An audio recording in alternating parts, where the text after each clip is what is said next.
এবার নরেন্দ্র মোদীর ওপর ফুঁপে উঠেছেন ভারতীয় নাগরিকরা। বলছেন আর কতদিন এখানে আত্মীয়তা করা হবে তাদেরকে, কতদিন মেহমানদারি করবেন দিল্লি। এবং এটা নিয়ে খুব চিন্তায় পড়ে যান নরেন্দ্র মোদী এবং চিন্তা করছেন কিভাবে দেশ থেকে বের করে দেয়া যায়। বলতেও পারছে না, সইতেও পারছে না। এদিকে নিজের দেশ থেকে একটি চাপ আসছে এবং আন্তর্জাতিক মহল থেকে এ সকলের বিরুদ্ধে একটি চাপ আসছে। এখন এতজন মানুষই ভারতে রয়েছেন, বহু চিন্তা এবং বিপদে পড়ে যাচ্ছেন নরেন্দ্র মোদী। তুমি যেখানে রয়েছো সেখানকার ছবি তোমার মাধ্যমে আরো একবার জানতে চাইবো। এভাবেই ফুঁপে উঠেছেন ভারতীয় নাগরিকরা। plots that is happening in Bangladesh, in landlocked country. Bangladesh में जो कुछ भी हुआ है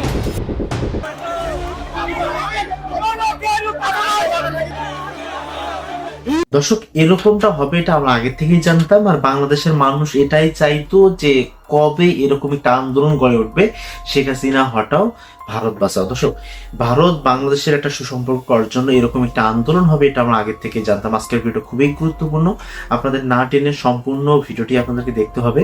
আমরা সরাসরি কথা বাড়াবো না, সরাসরি আমরা আমাদের সংশ্লিষ্ট ভিডিওতে চলে যাব। তাই যারা এখন পর্যন্ত এই চ্যানেলটিকে সাবস্ক্রাইব করেন অবশ্যই সাবস্ক্রাইব করবেন আলোচিত সমালোচিত সকল ভিডিও এই চ্যানেলে পাওয়ার জন্য। চলুন আমরা সরাসরি শুনতে থাকি আজকের ঘটনা। ছাত্র জনতার অভ্যুত্থানে পালিয়ে ভারতে আশ্রয় নেন বাংলাদেশের ফ্যাসিস্ট প্রধানমন্ত্রী শেখ হাসিনা। গণহত্যা ও মানবতা বিরোধী অপরাধের দায়ে দণ্ডিত হওয়ার পর অনেকটা চাপে পড়েছে তাকে আশ্রয় দেয়া দেশ ভারত। এতদিন শেখ হাসিনার আশ্রয় নিয়ে দেশটি নিশ্চুপ থাকলেও আদালতের রায়ের পর অনেকটা গেড়াকলে মোদী সরকার। ভারতে অবৈধ অনুপ্রবেশকারী ধরার অভিযান ত্বরান্বিত হওয়ায় শেখ হাসিনা সহ বাংলাদেশ থেকে পালিয়ে ভারতে আশ্রয় নেয়া আওয়ামী লীগ নেতাকর্মীদের ব্যাপারে সমালোচনা তীব্র হচ্ছে দেশটিতে। ভারতের বিরোধী রাজনীতিবিদ এবং কূটনৈতিক মহলে প্রশ্ন উঠেছে, আর কতদিন হাসিনা কামাল কাদেরকে মেহমানদারি করবে দিল্লি? হাসিনা ও আওয়ামী লীগের ভারতে থাকার বিষয়ে প্রশ্ন তুলেছেন দেশটির বিভিন্ন মহল। হাসিনা হটাও ইস্যুতে এখন গরম হয়ে উঠছে ভারতের জাতীয় রাজনীতি। প্রকাশ্যে না বললেও ভারতের পশ্চিমবঙ্গ বিজেপির একাংশ স্থানীয় নেতা এবং সীমান্ত রাজনীতিতে সক্রিয় সবাই বিশ্বাস করেন শেখ হাসিনার জন্য এখন দায়ী হয়ে যাচ্ছে ভারত। সম্প্রতি পশ্চিমবঙ্গের মুখ্যমন্ত্রী মমতা বন্দ্যোপাধ্যায় ইঙ্গিতপূর্ণ মন্তব্য করেন শেখ হাসিনাকে নিয়ে। তিনি বলেন, আমরা সবসময় মানবিক, তবে প্রতিবেশী দেশের পরিস্থিতি এবং মানুষের আবেগও বিবেচনা করতে হবে। একজনের কারণে দীর্ঘদিনের দ্বিপক্ষীয় সম্পর্ক নষ্ট হতে দেয়া যায় না। আইনকে আইনের পথে চলতে দেওয়াই উচিত। বোদ্ধাদের মতে মমতা ব্যানার্জির এ বক্তব্য মূলত হাসিনাকে ফেরত পাঠানোর দাবির প্রতি সমর্থন। মমতার পাশাপাশি একই ইস্যুতে সরব হয়েছে কলকাতার কংগ্রেস, তৃণমূল, বামদল, বুদ্ধিজীবী ও ছাত্র সমাজ। তাদের সাফ কথা, বাংলাদেশের বিচারের সামনে দাঁড়াতেই হবে শেখ হাসিনাকে। এ নিয়ে পশ্চিমবঙ্গের কংগ্রেস নেতা অধীর রঞ্জন চৌধুরী বলেন, ভারত কোনোদিনই স্বৈরাচারীদের নিরাপদ স্বর্গ হতে পারে না। বাংলাদেশে যা ঘটেছে তা জনরোষের বহিঃপ্রকাশ। প্রদেশের বিশিষ্ট বুদ্ধিজীবী ও সাবেক আমলা জহর সরকার বলেন, বাংলাদেশের মানুষ যা চাইছে সেটা আমাদের দেখতে হবে। একতরফাভাবে একটি মত আমরা চাপিয়ে দিতে পারি না। শুরু থেকে বিষয়টি নিয়ে কঠোর অবস্থানে ভারতের অল ইন্ডিয়া মজলিসি ইত্তেহাদুল মুসলিমিন প্রধান আসাদুদ্দিন। সম্প্রতি এক সমাবেশে তিনি বলেন, হিন্দু নির্যাতন নিয়ে কুম্ভীরাস্ত্র ফেলা সরকার আজ স্বৈরাচারী হাসিনাকে ভিআইপি আতিথেয়তা দিচ্ছে। আসাদুদ্দিনের এ বক্তব্য প্রবল সাড়া ফেলেছে ভারতের সংখ্যালঘু ও মানবাধিকার কর্মীদের মাঝে। তাদের মতে একজন দণ্ডিত নেত্রীকে আশ্রয় দেয়া ভারতের গণতান্ত্রিক ভাবমূর্তির পরিপন্থী।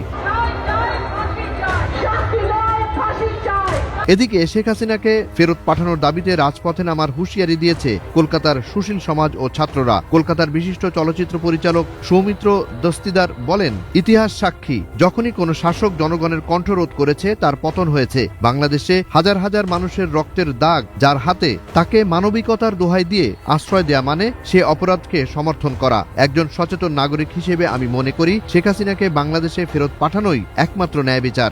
কলকাতার ছাত্রনেতা অত্রি ভট্টাচার্য বলেন, বাংলাদেশের জেনজি যে লড়াই করেছে আমরা তার সঙ্গে আছি। খুনি হাসিনাকে রক্ষা করার কোনো নৈতিক অধিকার ভারতের নেই, তাকে ফেরত পাঠাতেই হবে।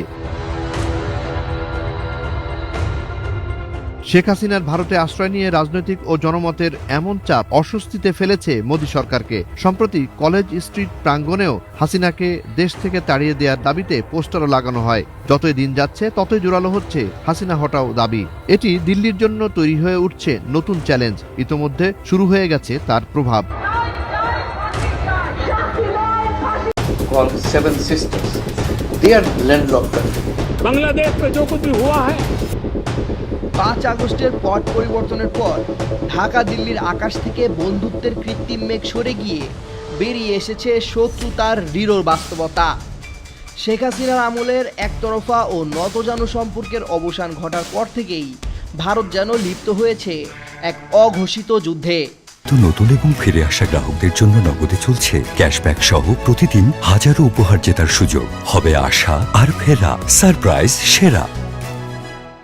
সীমান্তে বিএসএফ এর গুলিতে ঝরছে বাংলাদেশিদের রক্ত, আর পুরো ভারত জুড়ে মিডিয়া চালাচ্ছে এক নোংরা প্রোপাগান্ডা যুদ্ধ।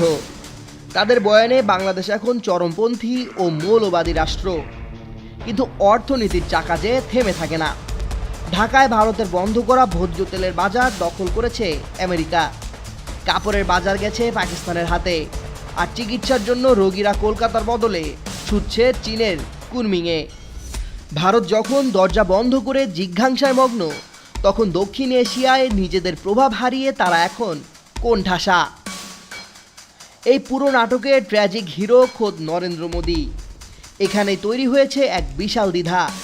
মোদী নিজে একজন কট্টর হিন্দু জাতীয়তাবাদী নেতা, আর রাজনীতির অন্যতম ভিত্তি হল অ্যান্টি ইসলাম সেন্টিমেন্ট। তার সরকার ও অনুগত গদি মিডিয়া দিনরাত বাংলাদেশকে একটি জিহাদি বা উগ্রবাদী রাষ্ট্র হিসেবে চিত্রিত করে ভারতীয় ভোট ব্যাংক ঠিক রাখতে চাইছে। অথচ ভূ রাজনীতির নির্মম বাস্তবতা আজ মোদীকে বাধ্য করছে সেই মৌলবাদী তকমা দেওয়া বাংলাদেশের দিকেই বন্ধুত্বের হাত বাড়াতে। এটি মোদির জন্য এক চরম অস্বস্তিকর চ্যালেঞ্জ।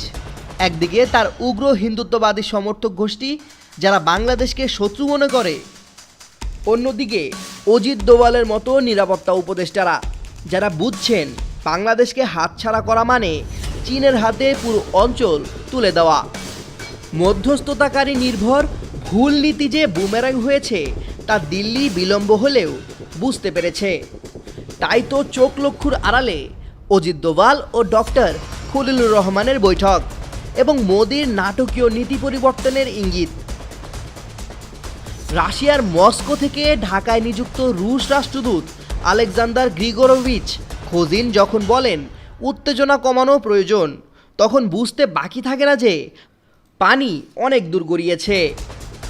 মার্কিন যুক্তরাষ্ট্রের ভূমিকাও এখানে স্পষ্ট। নবনিযুক্ত মার্কিন রাষ্ট্রদূতকেও সম্পর্ক স্বাভাবিক করার একই নির্দেশনা দিয়েই ঢাকায় পাঠানো হচ্ছে। কিন্তু বিড়ম্বনা হলো পরাশক্তিদের এত চাপ আর দুতিয়ালি সত্ত্বেও কাজের কাজ কিছুই হচ্ছে না, বরং সম্পর্ক প্রতিদিনই আগের দিনের চেয়ে আরও খারাপ হচ্ছে। প্রিয় দর্শক, ভিডিওটি দেখার পর আপনাদের মন্তব্য সেটা আমাদের কমেন্ট বক্সে জানাতে থাকুন এবং বাংলাদেশের সঙ্গে তারা এরকম একটা আন্দোলন তৈরি করছেন, ডক্টর ইউনূসের সাথে এরকম সম্পর্ক তৈরি করতে চাচ্ছেন ভারত। কিন্তু এটা কেন দর্শক? আসলে কোন ধরনের খেলা খেললেন যার জন্য ডক্টর ইউনূসের সঙ্গে বাংলাদেশের সঙ্গে এখন মিলে যেতে যাচ্ছেন? এবং যদি মিলে যায় তাহলে শেখ হাসিনা কিন্তু বিপাকে পড়ে যাবে, শেখ হাসিনাকে দেখতে বাধ্য থাকবে তখন ভারত। কতদিন আর রাখবে, কতদিন পুষবে? দর্শক, আজকের এই ভিডিওটি খুবই গুরুত্বপূর্ণ ছিল এবং এরকম চাঞ্চল্যকর সকল ভিডিও পাওয়ার জন্য এই চ্যানেলটিকে সাবস্ক্রাইব করুন। আজকে ভিডিও পর্যন্তই, আল্লাহ হাফেজ।